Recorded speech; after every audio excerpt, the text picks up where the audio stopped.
Well, it's another Friday, so let's take on the Play Ball Challenge. I'm pretty nervous this week actually, because this is the first time that our drivers are going to be doing a challenge on public roads, so we'll see how that goes.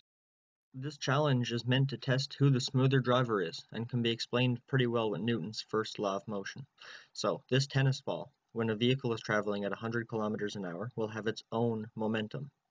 When the vehicle makes any sudden movements, as in an external force is applied to the vehicle, that same force will not be applied to the tennis ball. So the tennis ball will want to either move forward, move backwards, or move laterally, depending on braking, accelerating, or turning, respectively.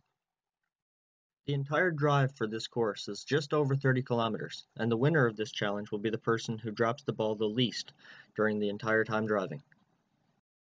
I took time to add some elements to this course where the g-forces would be the greatest. So for example, we start off on the highway, and that's fairly easy if you keep in a straight line and you're moving at a constant speed, but getting off and onto the highway can be tricky.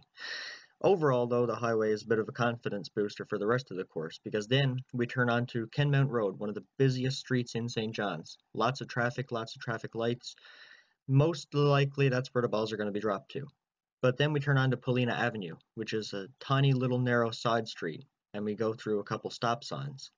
Then we turn on to Old Pennywell, get out to Columbus Drive, which is a bit of a twisty, turny kind of a high-speed road. Speed limit on that road is 70. And then we follow all the way down to the Village Mall, which is a very, very sharp turn intersection to get off Columbus Drive. And if the drivers are going too fast there, that's definitely a spot where they're going to drop. But I'm mostly looking for the ball to drop during the traffic lights, the stop signs, anywhere that heavy acceleration and braking is expected. This is another challenge where Justin really surprised me, because he loves to rush up to intersections and stop cars and things. One of the main keys to this challenge is giving yourself appropriate braking distance to be able to stop slowly. So let's skip ahead to Kenmount Road. I'll stay there. Oh, oh yeah, I thought you were gonna make it. Fucking light. He's too soon. Oh, God damn it. I was doing so well. he was doing so well. Now, at the top of Paulina Avenue, this is a very tough intersection, a stop sign at the top of a hill.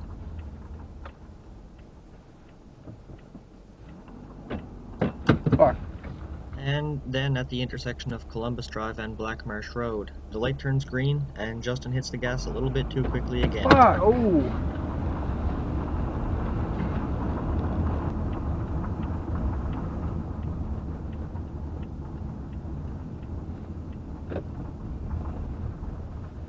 Stop sign. When Justin finally parks after 22 minutes of driving, having dropped 3 balls, Oh, anywhere up he there? thinks that's good enough to win. Anywhere. And it might be, that's actually not bad.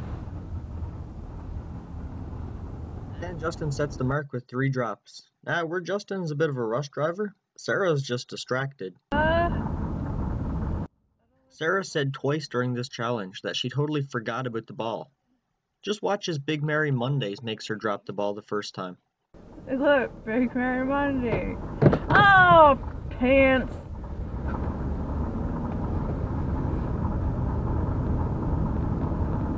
Big Mary Mondays fucked me again. The highway is the easiest part of this whole challenge. It was only put in to get to Kenmount Road from Stavanger Drive. And we'll enter in and exit in the highway, you can lose the ball there as well. But, you know, despite the fact that Sarah decides to pass everyone on the highway, she still has no trouble keeping the ball on. So this highway stuff is actually pretty boring. Let's skip ahead to Sarah trying to get off the highway onto Kenmount Road. The ball. Justin would have messed that one up. Justin wouldn't have started braking. Dang it. There we go. Yeah, just as I'm about to say Justin wasn't as hard on braking as I thought he was going to be, Sarah floors it and drops the ball a second time. Now remember, at this point of the drive, Justin hasn't dropped a single ball yet.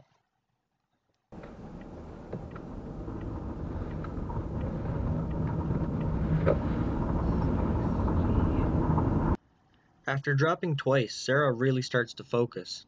Actually, she drives Kenmount Road and Polina Avenue and Neptune Road, actually all the problem areas, what I would consider places that she would drop the ball. She drives them perfectly. She gives herself tons of space to stop if she has to. She takes turns really gently.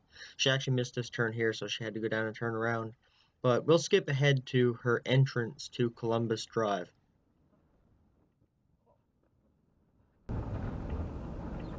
Oh, never getting out. This yield lane becomes a lane on Columbus. You can see here there's no traffic coming. Sarah didn't even really need to stop.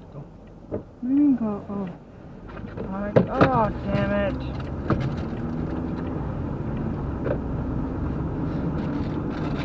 Justin better drop a lot more. And that momentary lapse of judgment resulting in Sarah's third ball dropping was the last time that she dropped the ball. From here on out, she remained very focused, stayed in the right lane, took turns, stopped the lights very, very slowly, and got to the Village Mall with no trouble.